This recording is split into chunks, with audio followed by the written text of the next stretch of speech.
PolicyDialogue को साथमा Nepal infrastructure bank limited, समृद्ध नेपालको लागि।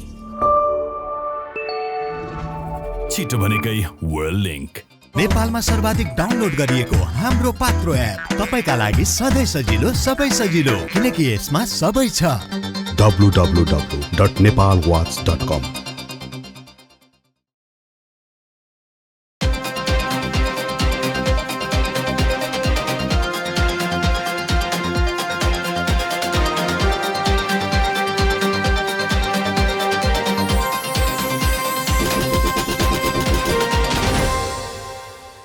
नमस्कार, पोलिसी डायलगमा यहाँलाई स्वागत छ। म विमला राई पौड्याल। नीति अनुसन्धान प्रतिष्ठानसँगको सहकार्यमा नेपाल वाच मल्टिमिडियाले सञ्चालन गरेको यो कार्यक्रम समुन्नतिको लागि नीति निर्माणको सञ्चार पैरवी अभियान हो। आजको कार्यक्रममा हामीले संस्थागत स्मृति के हो, यसका नीतिगत व्यवस्थाहरू के छन् र विद्यमान अवस्था के छ भन्ने विषयमा छलफल गर्दैछौँ। छलफलका लागि आज हामीसँग हुनुहुन्छ नेपाल सरकारका पूर्व सचिव तथा लोकसेवा आयोगका पूर्व अध्यक्ष श्री उमेश मैनालीज्यू र त्यस्तै हामीसँग हुनुहुन्छ निजामती कर्मचारीको क्षमता अभिवृद्धि गर्ने महत्त्वपूर्ण संस्था, हामी स्टाफ कलेज भनेर भन्छौँ, नेपाल प्रशासनिक प्रशिक्षण प्रतिष्ठानका प्रमुख डाक्टर राजन खनाल। यहाँहरू दुवैजनालाई हार्दिक स्वागत छ। मैले भोगेको एउटा सानो कुराबाट म सुरु गर्छु। मलाई कस्तो भयो भन्नुहुन्छ भने म धेरै वर्षसम्म चाहिँ गैर सरकारी क्षेत्रमा काम गरेँ। गैर सरकारी क्षेत्रमा काम गर्दाखेरि मैले चाहिँ कस्तो अनुभव गरेँ भने त्यहाँ चाहिँ कुनै एउटा संस्थाबाट अर्को संस्थामा जानुपर्दा अथवा कुनै एउटा पदबाट अर्को पदमा रहेर काम गर्नु पर्दाखेरि आफ्नो पदमा अर्को मान्छे आएपछि उसलाई मैले यस्तो यस्तो काम गरिराखेको छु, यहाँनिर यो विषय अड्केको छ, यहाँनिर यो विषय यसरी अगाडि बढेको छ भनेर सबै कुरा बताएर सम्झाएर आफूसँग भएको ज्ञान, आफूसँग भएको सिप हस्तान्तरण गरेर मात्रै छोड्न पाइन्थ्यो। अनि त्यो एउटा प्रक्रिया नै हुन्थ्यो कि नयाँ मान्छे आउने अनि पुरानो मान्छे जाने प्रक्रियालाई चाहिँ हामीले ओभरल्याप गरेर केही समय ओभरल्याप पनि गरेर राख्ने गरेको छ। अनि त्यसपछि म चाहिँ यसरी काम गर्दा गर्दै म राष्ट्रिय योजना आयोगमा गएँ। राष्ट्रिय योजना आयोगमा 16 महिना बसेँ। 16 महिना बसिसकेपछि एउटा धेरै अनुभव भएको थियो। ठ्याक्क सरकार ढलेपछि राष्ट्रिय योजना आयोग पनि अब डिस्मान्टल भयो, होइन, निस्के। लामो समयसम्म राष्ट्रिय योजना आयोगमा कोही मान्छे आउनु भएन। मैले कुन विषय कहाँ पुर्याएको थिएँ, कुन चाहिँ सरकारवालासँग कसरी काम गरेको थिएँ, त्यो कुरा केही पनि मैले चाहिँ नयाँ आउनेलाई बताउन पाइनँ। मलाई एकदमै धेरै थक लागिरह्यो। पछि फेरि अब सौभाग्यवश कसरी म मन्त्री भएँ। मन्त्री भइसकेपछि त झन् अप्ठ्यारो के भयो भने मलाई लागिरहेको थियो म चाहिँ अब आफ्नो मन्त्री काल सकिएपछि मैले चाहिँ के गरेँ, कुन विषय कहाँ पुगेको छ, अब आउने मन्त्रीज्यूले कहाँबाट सुरु गर्नुपर्छ, यो पुरा म राम्रोसँग ह्यान्डओभर गरेर जान्छु भनेर सोचेको थिएँ। ठ्याक्क मन्त्रीको चाहिँ पद सकिने बित्तिकै त्यहाँ त कस्तो हुँदो रहेछ भने राजीनामा दियो अनि मन्त्रालय नै नगयो, मन्त्रालय नै जान नमिल्ने, यस्तो खालको प्रावधानहरू, यस्तो खालको सिस्टम हामीले बसाएका रहेछौँ। त्यो भएर म आफैले पनि एकदम अचम्म महसुस गरेँ।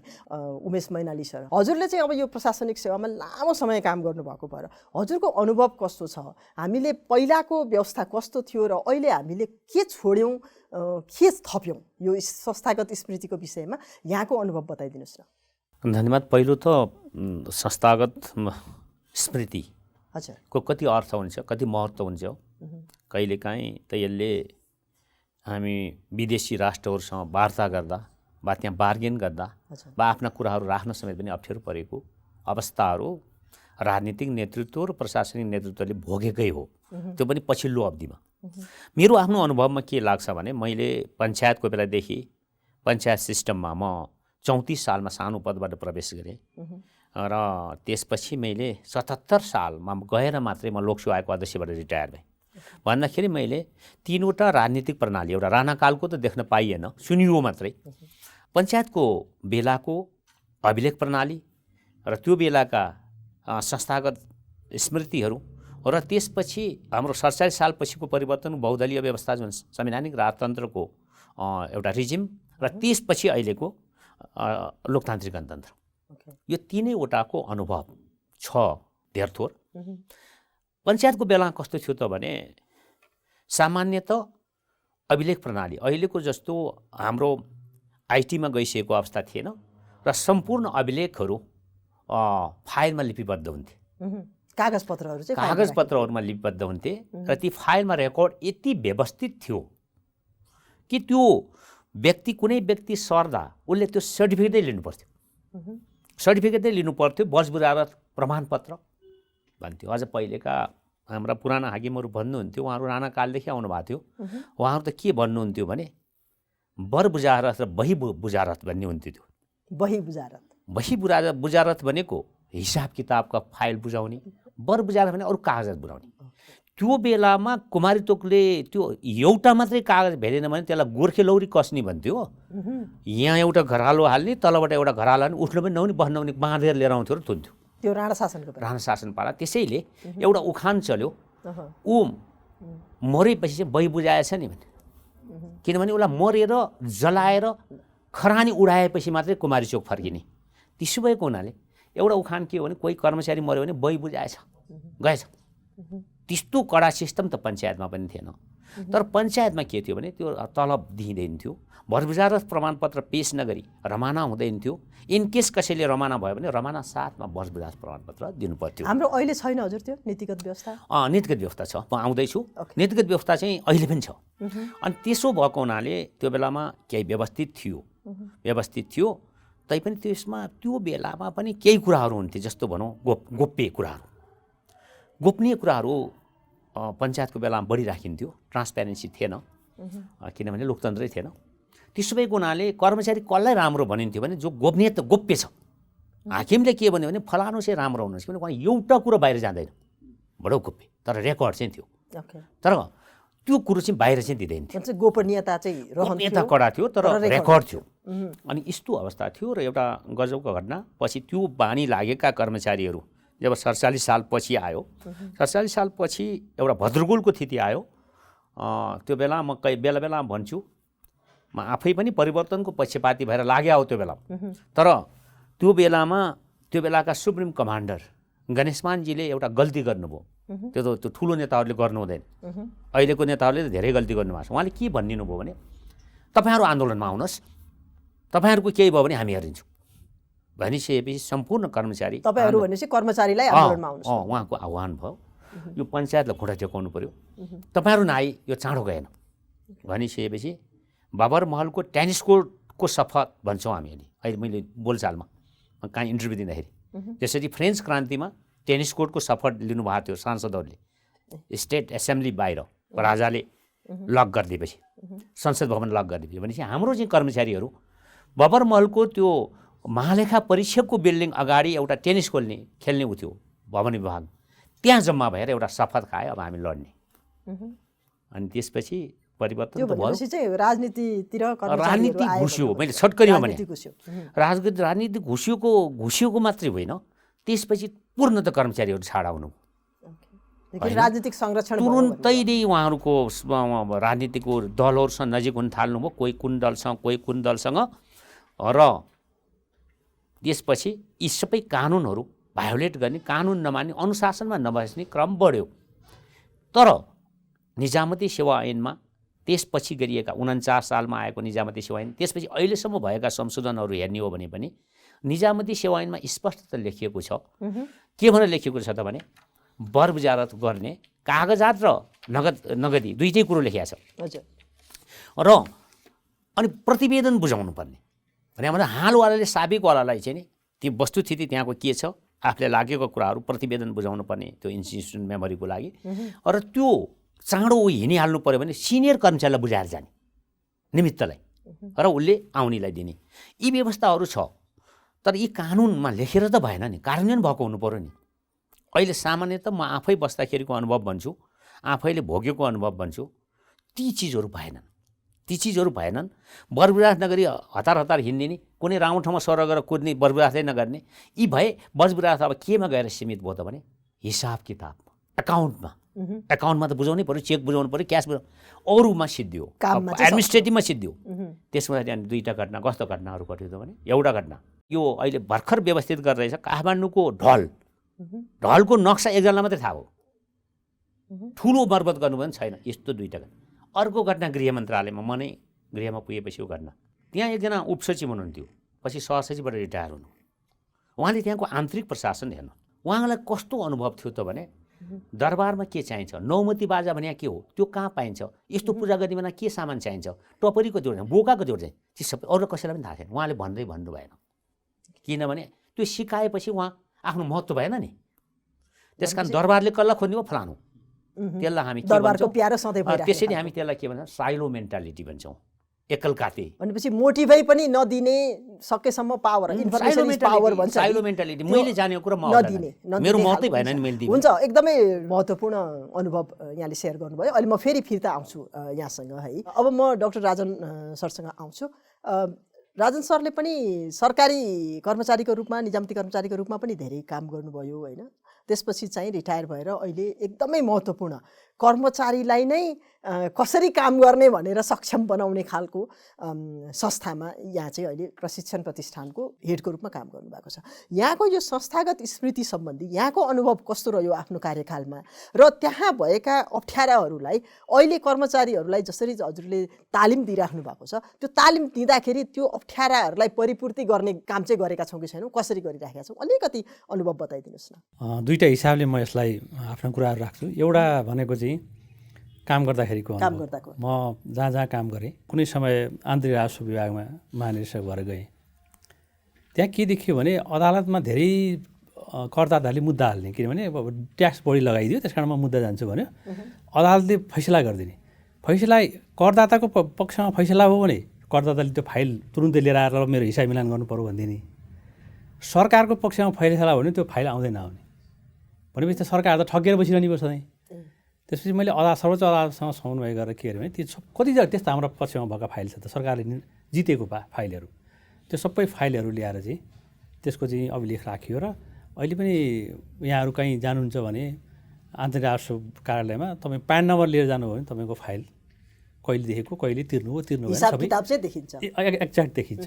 त्यो चाहिँ अहिले आफैले खोल्दा पनि देखिन्छ, अहिले हजुरले घरबाट कहीँ ल्याउनु भने ट्याक्स काटेको भने पनि देखिन्छ। त्यही कारण त्यो प्रणाली स्थापित गर्दाखेरि कति महत्त्वपूर्ण हुन्छ, हराउँदाखेरि के हुन्छ भन्ने त्यो मलाई एक फेरि महसुस के भयो भने यो प्रणाली बिस्तारै फेरि चाहिँ यो डिट्रोइट भएर गइरहेको छ अथवा यसको परिपालना भएको छैन भनेपछि एकपटक 76 सालको बजेट बनाउँदाखेरि के लेखियो भने यसरी अभिलेख चाहिँ एक व्यक्तिले अर्को व्यक्तिले आफ्नो चाहिँ निकायमा काम गरेको कुरा चाहिँ स्मृति जुन हामीले भन्छौँ त्यो स्मृति चाहिँ सङ्ग्रहित गरेर बुझाएर हिँड्नुपर्ने भन्ने एउटा बजेट वक्तव्यमा एउटा दफामै लेखिएको छ।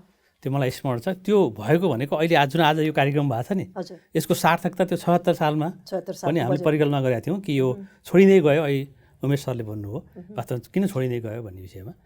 अर्को त्यसमा के भयो भने यो आर्थिक कार्यविधि तथा वित्तीय उत्तरदायित्वहीन जहाँ यो कुरा पनि उल्लेख गरिएको छ, त्यो ऐन ड्राफ्ट गर्ने बेला ड्राफ्ट गर्ने सिलसिलामा म पनि बसेका थिएँ। त्यो बेला हामीले के भने अरू सबै त राखौँ, अघि उमेश सरले भने जस्तै हिसाब किताब त सबैले बुझाएर जान्छन्, तर यो बुझाएर जानुपर्छ र बुझेन भनेदेखि त्यो लगायतको प्रतिवेदनसँग यो अरू तिम्रो प्रशासनिक प्रतिवेदन पनि हुनुपर्छ भनेर त्यो सँगसँगै लेखा हुनुपर्छ भनेर त्यो ऐनमा पनि त्यो कुराहरू राखियो।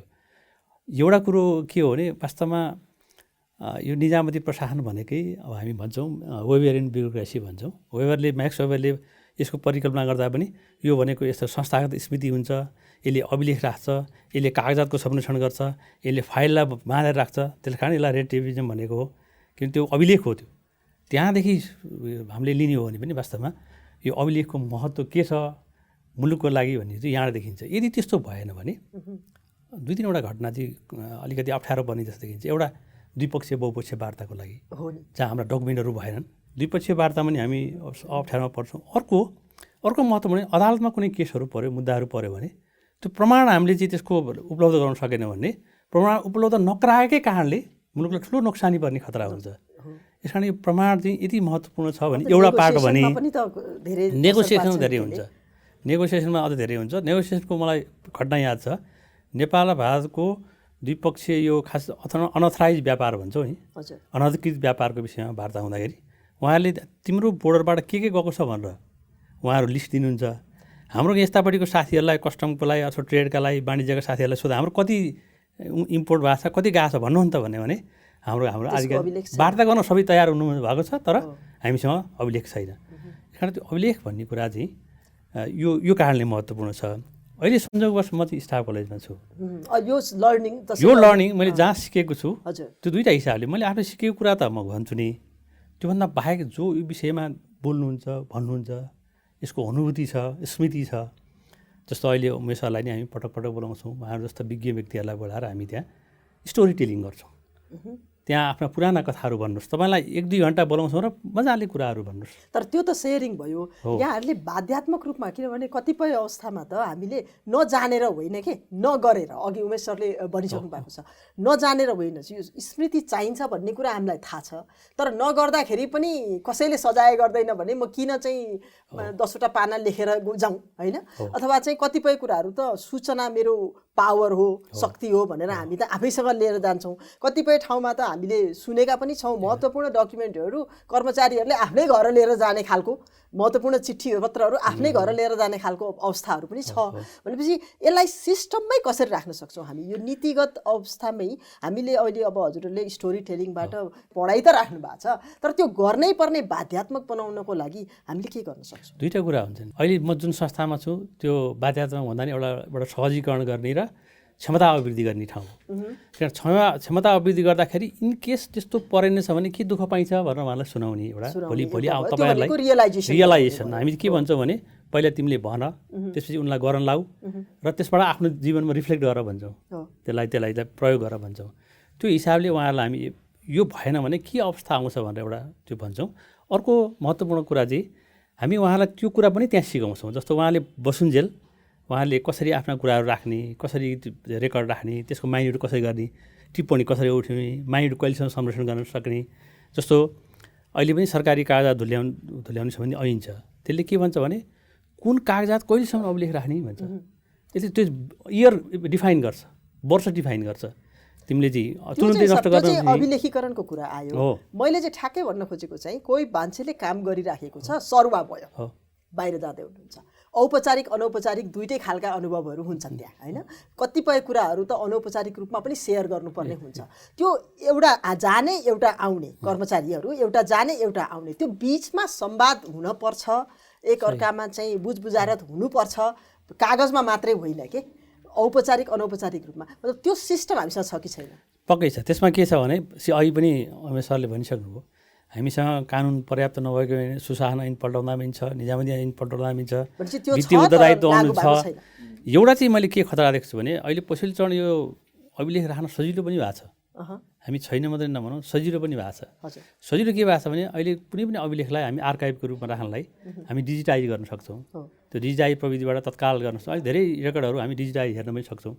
जस्तो मेरो कर्मचारी सङ्केत नम्बर अहिले तुरुन्तै मैले अहिले त सजिलो छ होइन, तर पनि भइरहेको छैन। अर्को कुरा बजबुडाको कुरा जहाँसम्म छ, मैले अहिले पछिल्लो चरणमा देखेको समस्या चाहिँ के भने बजबुडाको बजबुडामा सबभन्दा समस्या देखेको चाहिँ यो फ्रिक्वेन्टली जुन कर्मचारीको अहिले ट्रान्सफर हुन्छ नि, ट्रान्सफर भएपछि त्यो मान्छे त्यहाँ बस्न पनि नचाहने, सरुवामै आउँछ।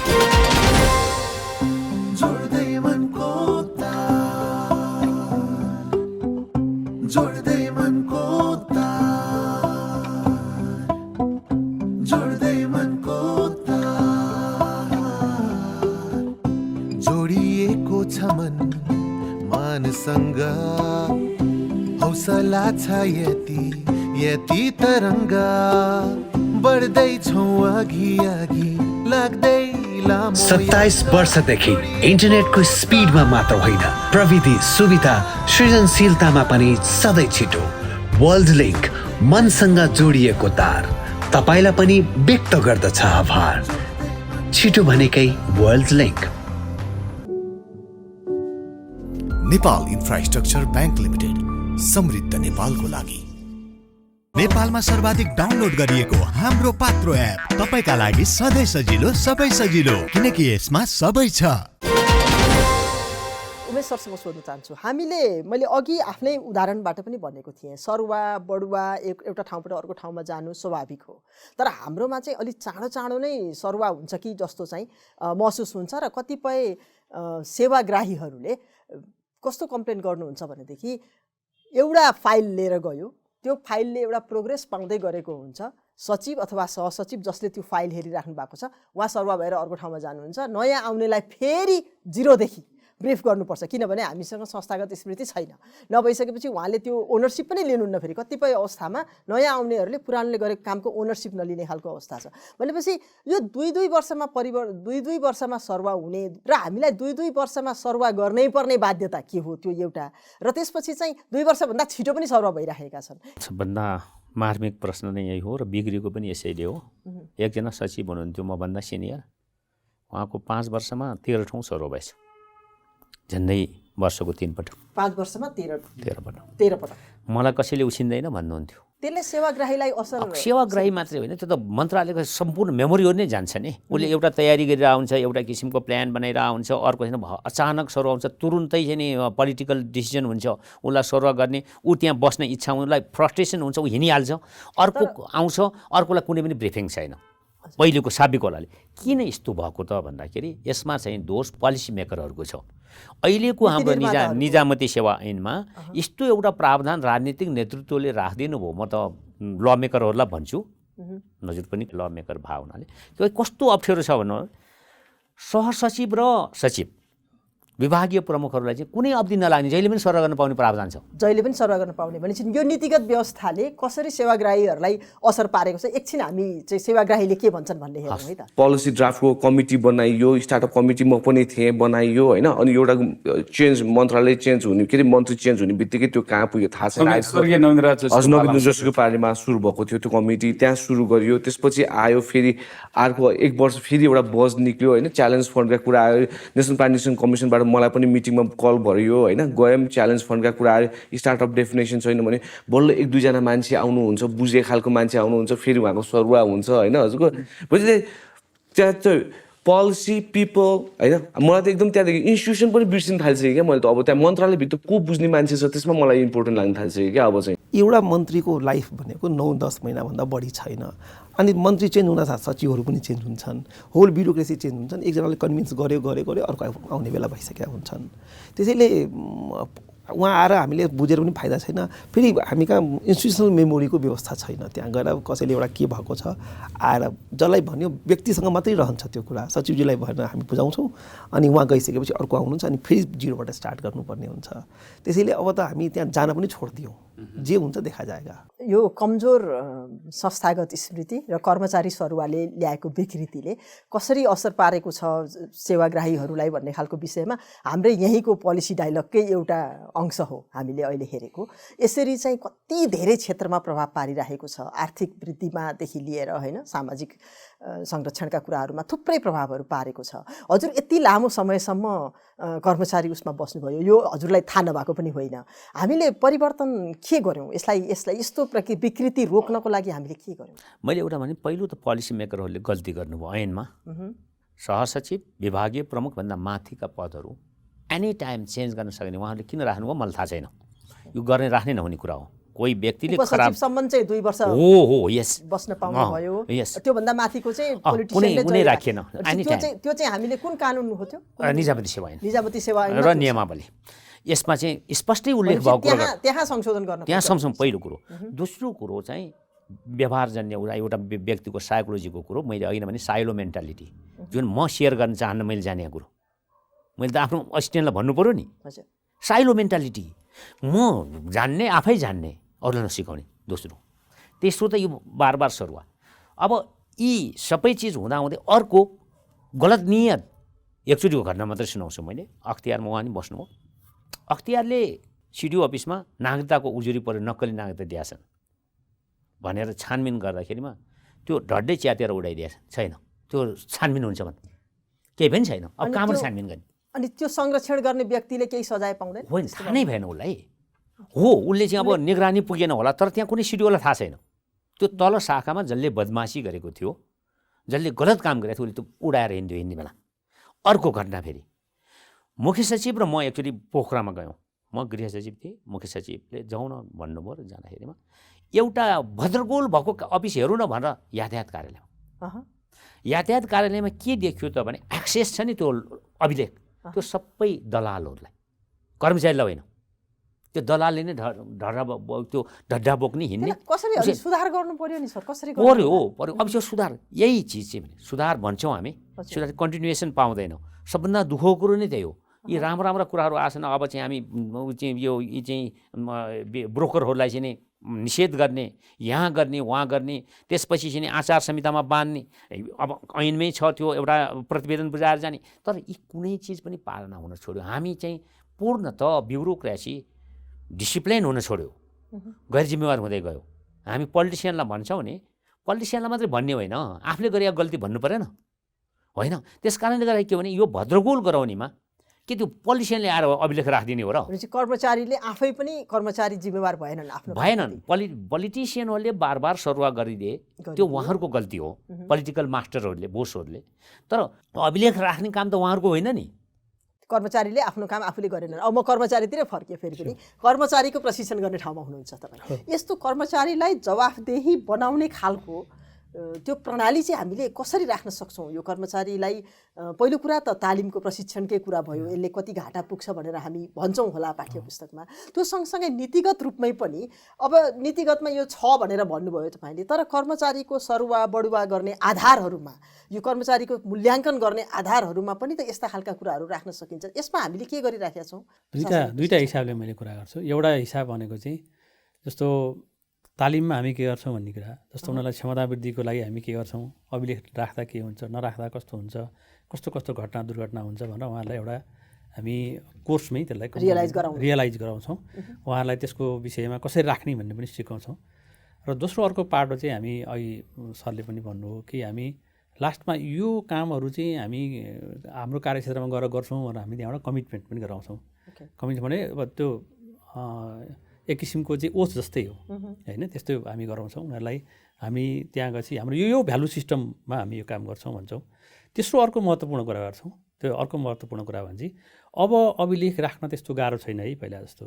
त्यहाँ त अब आइटी सिस्टमलाई कसरी हामी अभिलेख जोड्ने भनेर। तर नगर्नेलाई उहाँले अघि सरले भन्नुभयो नि, नजानेर होइन, जवाफदेहिता नै नभएकोहरूलाई कसरी सुधार? नभएकोमा चाहिँ कस्तो हुन्छ भने हामीले चाहिँ, मेरो भूमिका अहिलेको भूमिका दुईवटा हिसाबमा, म पहिला प्रमुख हुँदाखेरि अथवा म चाहिँ मन्त्रालयमा अथवा विभागमा विभागीय प्रमुख हुँदाखेरि काम गर्ने एउटा विषय हो, त्यहाँ म अरूलाई म दण्डात्मक रूपमा नि काम गर्न सक्थेँ। अहिले चाहिँ मैले उहाँलाई सुधारात्मक रूपमा काम गर्ने ठाउँमा छु, हामीले सिकाउने ठाउँमा। प्रशासनिक प्रशिक्षण प्रतिष्ठानले यो प्रशासन मन्त्रालय जुन हाम्रो छ अहिले, सङ्घीय व्यवस्था प्रशासन मन्त्रालय जुन छ, त्यो मन्त्रालयलाई हामीले फिडब्याक दिन सक्दैनौँ? हामीले चाहिँ कर्मचारीको मूल्याङ्कन गर्दाखेरि यो आधारमा गरियोस् भनेर एउटा आधार त्यो बनाउन मिल्छ? एकदम। त्यो दुईवटा हिसाबमा हामी दुईवटा हिसाबमा कुरा गर्छौँ। जस्तो अहिले सिनियर एक्जिक्युटिभ तालिम भन्छ, त्यहाँ सहसचिवहरूको उहाँहरूको तालिम गर्दाखेरि उहाँहरूले कुन क्षेत्रमा कस्तो काम गर्नुभयो, उहाँले आफ्नो अफिसमा काम गरेको, योभन्दा अगाडि काम गरेको, त्यहाँ गरेको सुधारहरू के गर्नुभयो र के भएन उहाँहरूको भनेर हामी प्रतिवेदनसहित दिन्छौँ।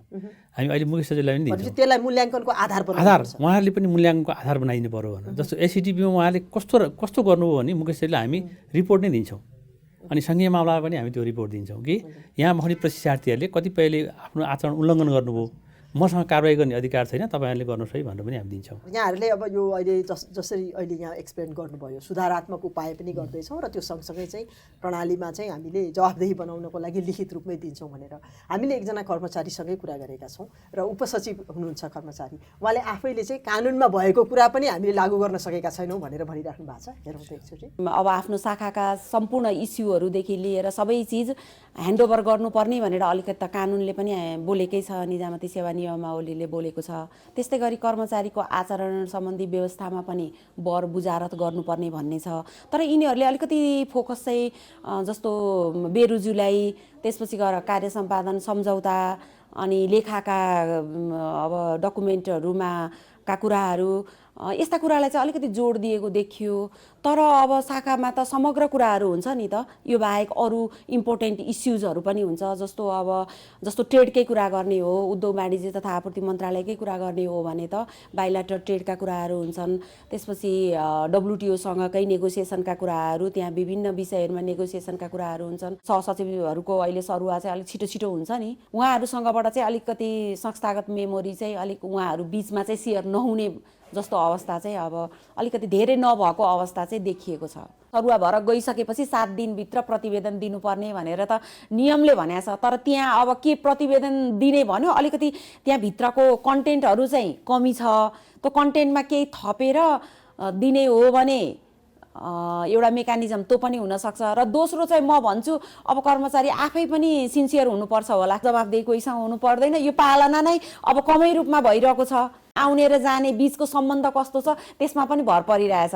राम्रो सम्बन्ध छ भने एक्सपिरियन्स सेयरिङ हुन्छ, यस्तो यस्तो भइरहेछ, यस्तो यस्तो छ, यो शाखाको यस्तो छ भन्ने हुन्छ।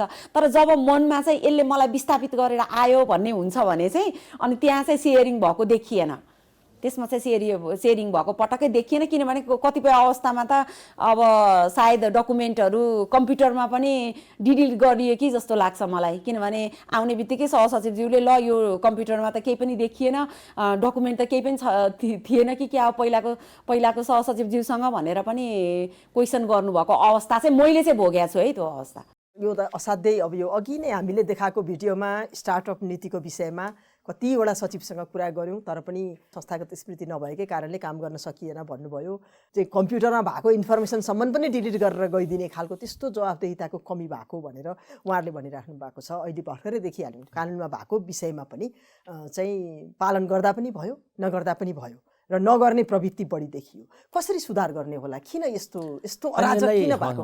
अराजक नै भयो यो उहाँले भने ठिकै हो। अलिकति वित्तीय उहाँले सङ्केत गर्नु, वित्तीय उसमा चाहिँ त्यो रकम कलमकै कुरा भयो भने त्यहाँ चाहिँ बरबुराज हुन्छ, किनभने त्यो नभइकन तलब आउँदैन तलबबाट काटिन्छ। त्यो त अब त्यसो। अनि अरूमा चाहिँ प्रतिवेदन बुझाउने, हालवालाले साबिकवालालाई प्रतिवेदनहरू तयार गरेर वस्तुस्थिति विवरणहरू दिने, अनि यी सबै चिजहरू कानुनमा भए पनि त्यो कार्यान्वयनमा छैनन्।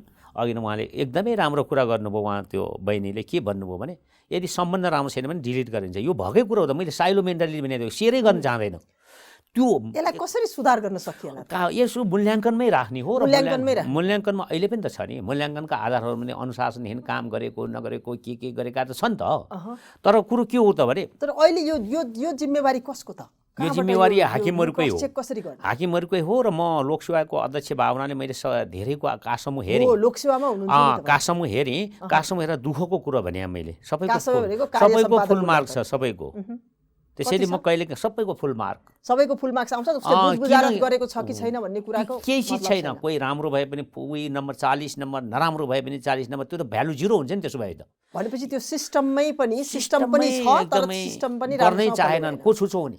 अब यो भयो कर्मचारीको सरुवा हुँदाखेरि अथवा रिटायर भएर जाँदाखेरिको संस्थागत मेमोरीको कुरा। हजुरले अघिदेखि कुरा उठाउनु भएको छ र हामीले पनि देखेको के हो भने कति महत्त्वपूर्ण कागजातहरू, विशेष गरिकन 1950 को सन्धिको चाहिँ ओरिजिनल डकुमेन्ट हामीसँग रहेछ भन्ने खालको कुरा पनि बजारमा आयो। अनि त्यो सँगसँगै अर्को के पनि हामीले सुन्यौँ भने लिम्पियाधुरा को विषयमा हामीले जब चुच्चे नक्साको बनाउने विषयमा कुरा गर्दाखेरि, हामीले कालापानी लिम्पियाधुराको कुरा गर्दाखेरि त्यति बेलाको सन्धिको महत्त्वपूर्ण कागजातहरू नेपाल सरकारसँग छैन, बरु बाहिर रहेका केही संस्थाहरूसँग छ भन्ने कुरा आयो। त्यो हेर्दाखेरि त हामीलाई कस्तो लाग्छ भने एकातिर हिसाबहरू मात्रै बुझाउने, कामको कुरो केही पनि नबुझाउने खालको प्रवृत्ति कर्मचारीहरूसँग छ, अर्कोतिर राष्ट्रिय अभिलेखालयमा पनि महत्त्वपूर्ण कागजातहरू पुग्दैनन्। प्रधानमन्त्री कार्यालयकै मान्छेले पनि कागजातहरू समयमा बुझाउँदैन भन्ने खालको कुरा छ। यो किन व्यथिति भएको?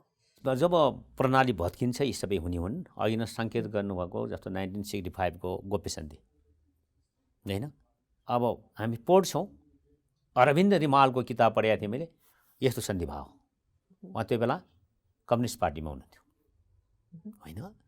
अब त्यो छ, तर त्यो के छ कसैलाई पनि थाहा छैन। अर्को एकजना मलाई नै परेको अप्ठ्यारोमा गृहमा हुँदाखेरिमा तिब्बतीयन रिफ्युजीको बारेमा पश्चिमी देशहरूका पुरा राजदूत खनिएर आए मका। किन तपाईँ टाइट गर्नुहुन्छ तिब्बतीयन रिफ्युजीलाई?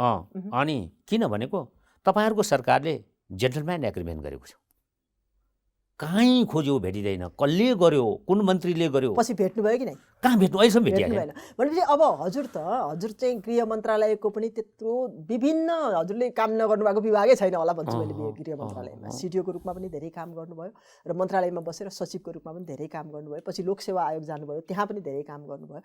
अनि यो सुधार गर्न नसक्नु यो चाहिँ हजुरलाई रिग्रेट हुँदैन? कस्तो के? पक्कै रिग्रेट हुन्छ। रिग्रेट भएपछि आफू जहाँ छैन आफू सर्वेसर्व होइन्छ, आफू नै लिडरसिपमा बसिन्छ, त्यहाँ केही गर्न खोजिन्छ।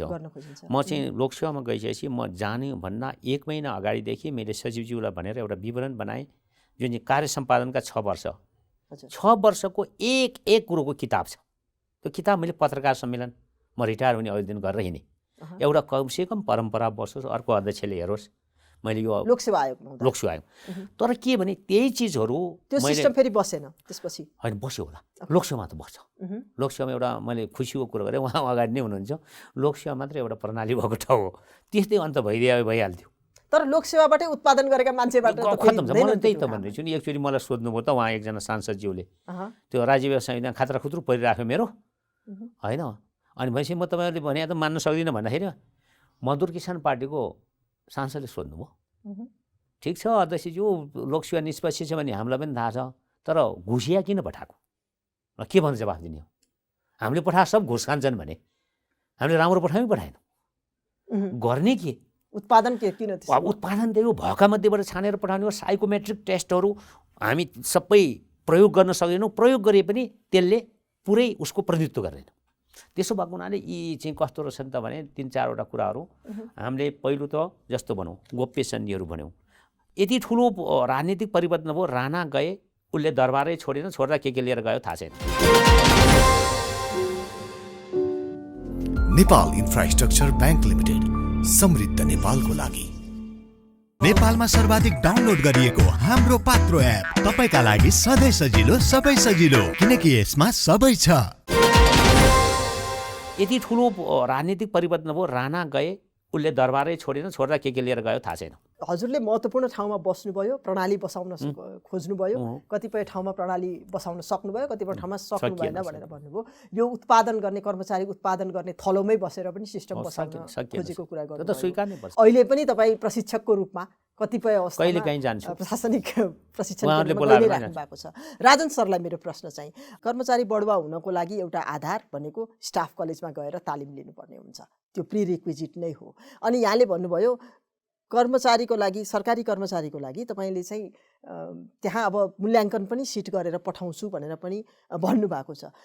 यो तालिम दिने ठाउँ त रियलाइजेसन गराउने ठाउँ पनि हो। कतिपय कर्मचारीहरूलाई त्यहाँबाट बाहिर जाँदाखेरि मैले यो गर्नुपर्छ है भन्ने फिलिङ लिएर पठाउने ठाउँ पनि हो। त्यो हुन किन नसकेको? मान्छेले किन त्यसो गर्दैन भनेर हामीले हेर्नुपर्ने हुन्छ कि खालि सिस्टमलाई, प्रणालीलाई, नीतिलाई मात्र हामीले दोष दिएन भएन, मान्छेले किन त्यस्तो गरिरहेको छैन भनेर हेर्नुपर्ने हुन्छ। त्यो मान्छेलाई त्यसो नगर्दाखेरि केही हुन्छ कि हुँदैन भनेर हेर्नुपर्ने हुन्छ। जस्तो अहिले हामीले कुरा गऱ्यौँ, त्यो मान्छेले बरबुजार नगरे भने केही हुन्छ कि हुँदैन भने, केही पनि भएको छैन भने उसले इन्जोय गर्छ त्यसमा। यदि त्यो नगरेर उसलाई कुनै कारबाही हुन्छ भनेदेखि उसले त्यसलाई तत्कालै गर्छ, कारबाहीमा राख्न पर्यो। त्यसकारण यो सबभन्दा महत्त्वपूर्ण पार्ट चाहिँ उसले त्यो नगरेमा के हुन्छ, त्यो नगरेमा कुनै जस्तो हामीले अब वान वे छ है, म आउँदाखेरि यता एउटा वान वे थियो, वान वेमा म अर्को वान वेमा पसेर आएँ भने त मलाई पुलिसले कारवाही गर्छ नि त। त्यस कारण मैले वान वे युज गर्छु। त्यस कारण त्यो कारवाही भएन भने सामान्य त्यो हुँदैन। अहिले किन मैले धेरै चाहिँ कर्मचारीहरूसँग त्यहाँ इन्ट्रेक्सन पनि हुन्छ मेरो, उहाँहरू किन जिम्मेवारी लिनुहुन्न भन्दाखेरि मैले कुनै जिम्मेवारी लिने बित्तिकै म चाहिँ भोलि अब कहाँ बस्ने हो के हो नि थाहा हुने भने त्यो अघि भन्यो नि, अघि एकजना बहिनीले नि भन्नुभयो, उहाँहरू यदि सहज रूपमा सरह भएको छ भने उहाँले एकदम बजाएको हुन्छ, मालासाला पनि लाएर जानुहुन्छ। यदि उहाँलाई अवधि नबुझ्दै छ उहाँलाई रिस उठिरहेको छ, व्यवस्थाप्रति, सरुवा गर्नेप्रति सबैसँग रिस उठिरहेको छ, अनि उहाँले के गर्नुहुन्छ भने के पनि बुझाउनु, तर त्यो बुझाएन भनेर बुझाएर भन्न अर्को भन्ने कसरी हैसियत। जो मान्छेले अवधि नबुझिकन सरुवा गर्छ त्यसको हैसियत हुन्छ कि उसको नैतिकता हुन्छ कि त्यसलाई तिम्रो आफू अनैतिक हुने अरूलाई नैतिक प्रश्न सोध्न मिल्छ र मिल्दैन नि। यहाँ नै सबभन्दा ठुलो चाहिँ कमजोरी छ चेक एन्ड ब्यालेन्स चाहिँ भएको छैन। एकदम सरुवा हुँदाखेरि त्यो राम्रो अघि नै उहाँले भनिसक्नु भएको छ। तपाईँ एउटा घटना, सानो घटना सुनाउँछु। जस्तो एउटा नेपाल भारतको जलस्रोत सम्बन्धी एउटा चाहिँ मेकानिजम छ वार्ताको, त्यो वार्तामा म एकचोटि बसेको थिएँ। हाम्रो बागमती पानीको विषयमा छलफल हुँदै थियो। छलफल हुँदै के भने त्यहाँ त्यो बागमतीको विषयमा उनीहरूले छलफल गरिसकेपछि उहाँहरूले भारतीय पक्षले उहाँहरूको एकजना एक्सपर्टलाई सोध्नुभयो, जो एक्सपर्ट चाहिँ बागमतीको विषयमा 40 वर्षदेखि अध्ययन गरिरहनु भएको छ।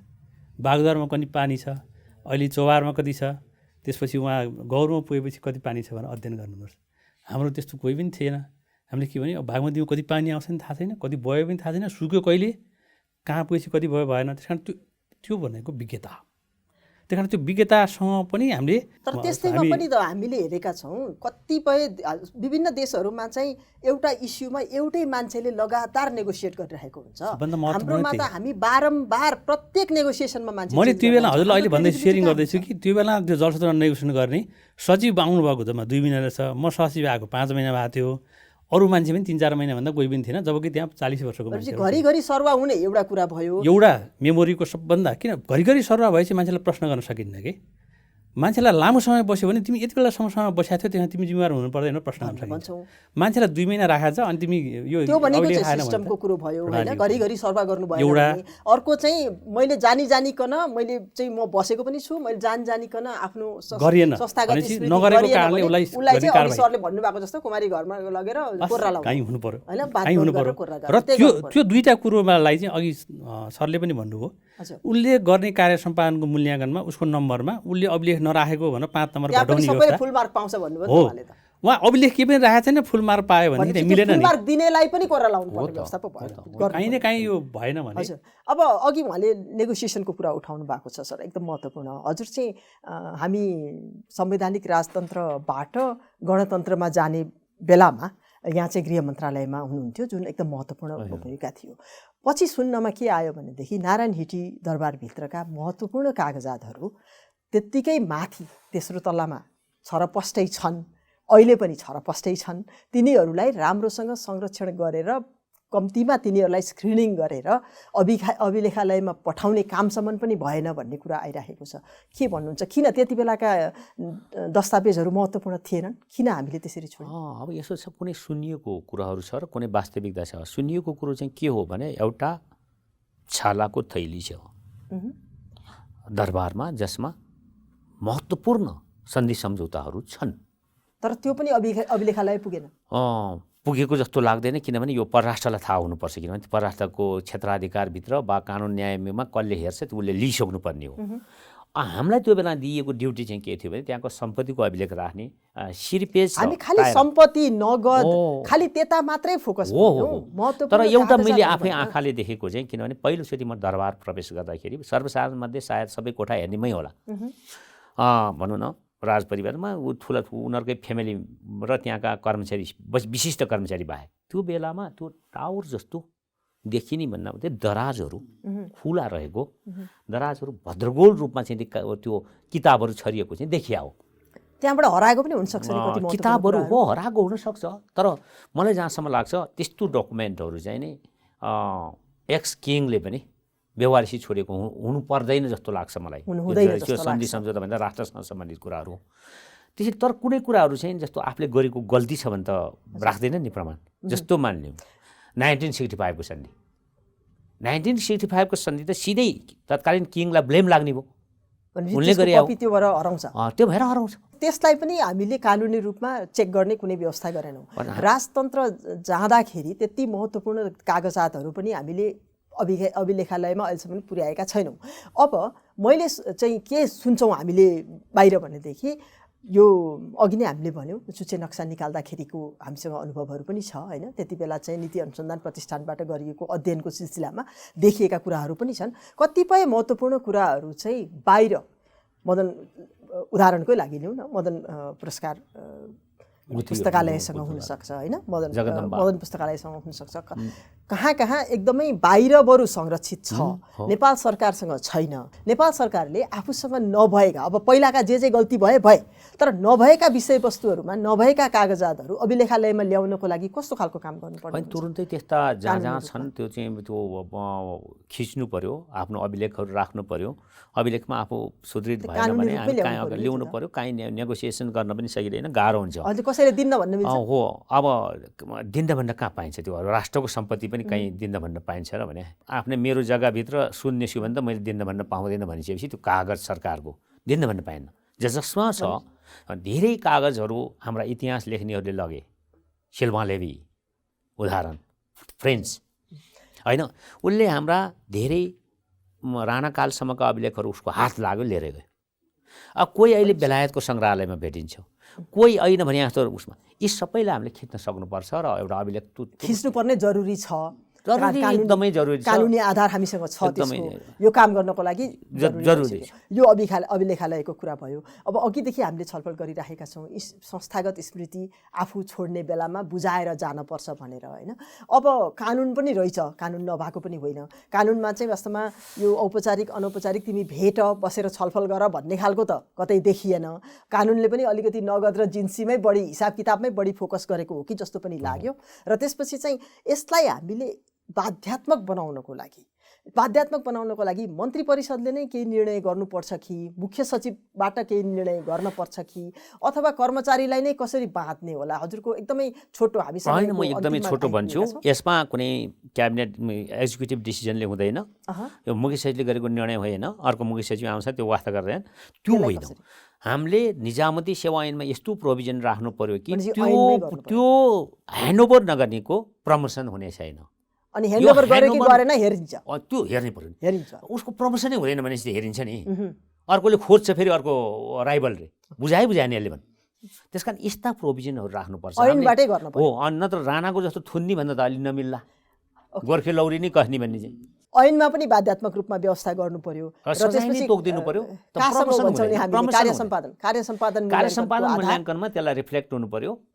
भएकै छैन। अब गजब लाग्छ, म नै 6 वर्ष हेरी मैले कार्यसम्पादनमा, म नै अध्यक्ष हुन्थेँ त्यो सिफारिस गर्ने। त्यो 100मा 100 दिनेलाई चाहिँ केही कारबाही नहुने, त्यसलाई पनि बाँध्नु पर्यो होला नि त। बाँध्नु पर्यो। उसले चाहिँ गलत मूल्याङ्कन गरेको छ भने उसलाई पनि चाहिँ नि केही रिस्क, त्यहाँ रिस्क फ्याक्टर राख्नु पर्यो, उसलाई पनि यो सजाय हुन्छ। कार्यसम्पादन मूल्याङ्कन गर्नेलाई पनि त एउटा चेकलिस्टको आधारमा तिमीले यो हेर्यौ कि हेरेनौ भन्ने खालको सिस्टम पनि। अब रमाइलो कुरो चाहिँ के गरिए मैले भने फेरि जानकारी दिनै पर्छ। कार्य सम्पादन मूल्याङ्कनको सम्पूर्ण प्रोसेसमा राजनीतिक नेतृत्व इन्भल्भ हुँदैन, हामी नै हुन्छौँ। त्यसो भएको हुनाले यो सबै गल्ती ब्युरोक्रेसीको हो, यो जिम्मेवारी कर्मचारीकै नै हो भनेर भन्न पर्यो। यस्तो कर्मचारी उत्पादन गर्ने ठाउँमा हामीले कसरी सुधार गर्न सक्छौँ राजन सर? यसमा अघि उमेश सरले भने एउटा मुख्य भूमिका चाहिँ कि उसले कार्य सम्पादन गर्ने ठाउँमा राखिदिनु पऱ्यो। त्यो भयो भने नम्बर कम बेसी आइहाल्छ। उसको चाहिँ 100 नम्बर नआउने ठाउँमा अभिलेख चाहिँ यथावत गरेर बरुदाखर नगरेको 2 नम्बर घटाउने भने त्यो घटिहाल्छ। त्यसपछि मान्छेले त्यो कुनै एउटा पद्धतिबाट त्यसलाई कायम गर्ला। एउटा महत्त्वपूर्ण पार्ट त्यो हो।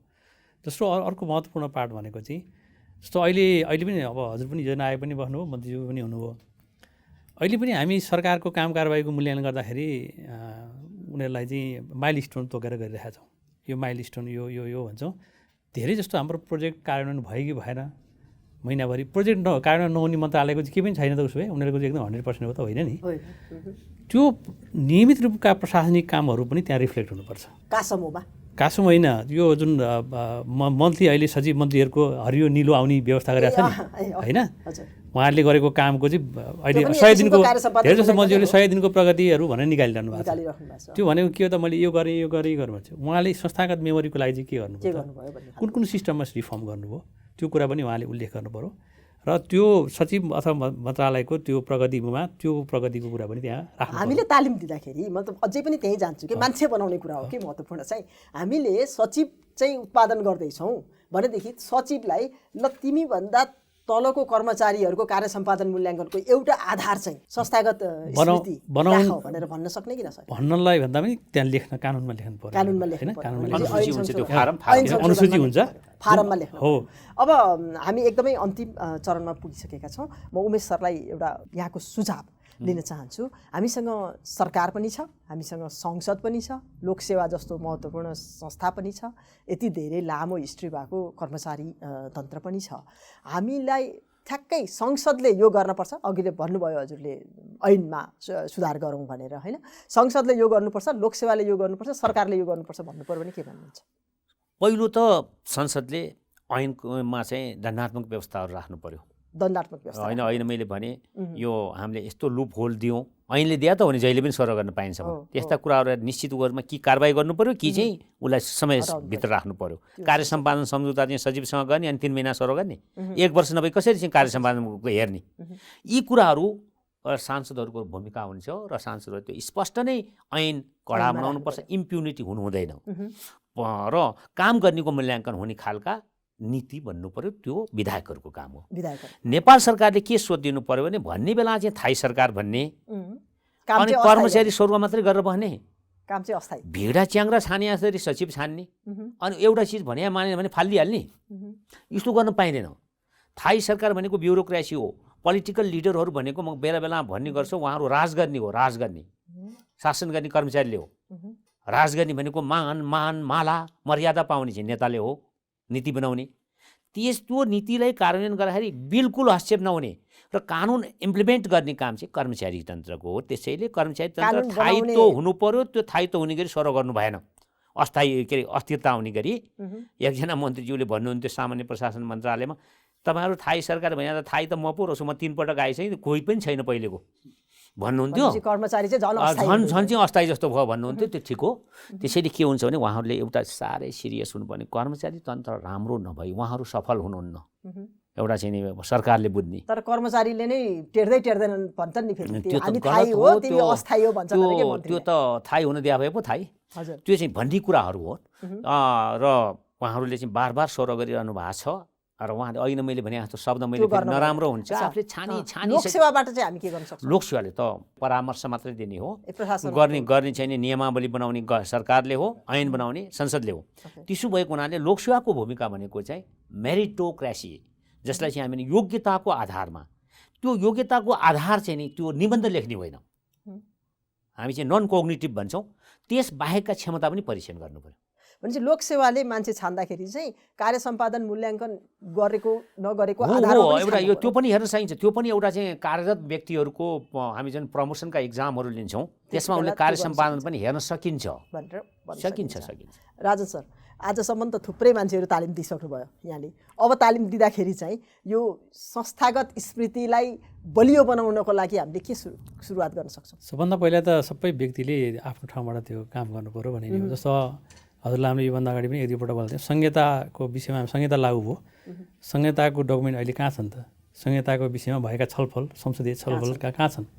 इभन संविधानकै त्यो व्याख्यात्मक होइन, त्यो कहाँ छन्? टिप्पणी पनि भेटिँदैन। अहिले संहिता अध्ययन केन्द्र भनेर हामीले त्यहाँ एउटा अध्ययन केन्द्र खोलेर हामी त्यसको सङ्कलन गरिरहेका छौँ। कति हुन्छ किनकि एउटा इन्स्टिट्युसन मेमोरीको कुरा हुन्छ। भोलि स्टाफवाला जहाँ भयो भने कसैले पढ्देला, कसैले खोल्ला आउला, त्यो अभिलेखालयमा जानुपर्ने हो। अब एउटा के हुन्छ भने 3टा कुरा, यो संस्थागत स्मृतिमा 3टा कुरा हुनुपर्छ। अभिलेखालयमा कुन बेला जाने भन्दाखेरि कुनै हद पार गरेपछि मात्रै अभिलेखालय जानुपर्छ। हरेक कुरा अभिलेखालय जानु हुँदैन। तर त्यो अभिलेखालय कत्रो हुने हो? अभिलेखालयमा जस्तो अहिले 25 वर्षभन्दा पुराना डकुमेन्टहरू अभिलेखालय जानुपर्छ। 100 वर्षभन्दा पुरानो संरचनाहरू पनि भत्काउँदा ओर्दा पनि अभिलेखालयको स्वीकृति लिनुपर्छ। भनेपछि 100 वर्षभन्दा पुराना कुनै संरचनाहरू भनेको त्यसको हेर्ने भनेको चाहिँ अभिलेखालय छ, राष्ट्रिय अभिलेखालय छ। कतिपय यस्ता कागजातहरू हुन्छन् जुन चाहिँ समयभित्र नष्ट गर्न पनि सकिन्छ। त्यही कारण त्यसलाई क्याटेगोरी गर्नु पऱ्यो, कुन कागजात कसरी कहिलेसम्म राख्ने र कुन चाहिँ क्लासिफाई गर्नु पऱ्यो। एउटा भयो। अनि क्लासिफाई गरेपछि अनि कसको जिम्मेवारी? राष्ट्रिय अभिलेखालयले के मात्रै हेर्ने? सबै कुरा उसले हेर्न पनि मिल्दैन। अनि त्योभन्दा बाहेक सरकारले कतिसम्म संरक्षण गर्ने? तर त्यो कुरा चाहिँ हामीले तालिममा क्ल्यारिफाई गर्छौँ कि हामीलाई संस्थागत स्मृति किन जरुरी छ र मेरो भूमिका के हो? मेरो भूमिका के हो? मैले गर्ने के हो? मैले गर्ने के हो? संस्थागत मेमोरी भनेको के हो? यो राख्दा के हुन्छ, नराख्दाखेरि कुन बेला हामीलाई अप्ठ्यारो पर्छ? हजुर, त्यो कुरा चाहिँ हामीले मान्छेमा हाल्नु पर्यो। मान्छेमा हामी तालिमको पाठ्यक्रममा अभिन्न अङ्गको रूपमा रहन्छ। हुन्छ, हस्, धन्यवाद यहाँहरूलाई। दर्शकवृन्द, आज हामीले संस्थागत स्मृतिको विषयमा कुरा गऱ्यौँ। संस्थागत स्मृतिका कानुनी व्यवस्थाहरू के छन्, कार्यान्वयनमा के भइरहेको छ र यसले हाम्रो देशलाई कति घाटा कति नाफा पुर्याइरहेको छ भन्ने विषयमा हाम्रा अनुभवीहरूबाट सुन्यौँ। आजको हाम्रो कार्यक्रम यतिमै सकिन्छ। यहाँहरूलाई हार्दिक धन्यवाद। नमस्कार।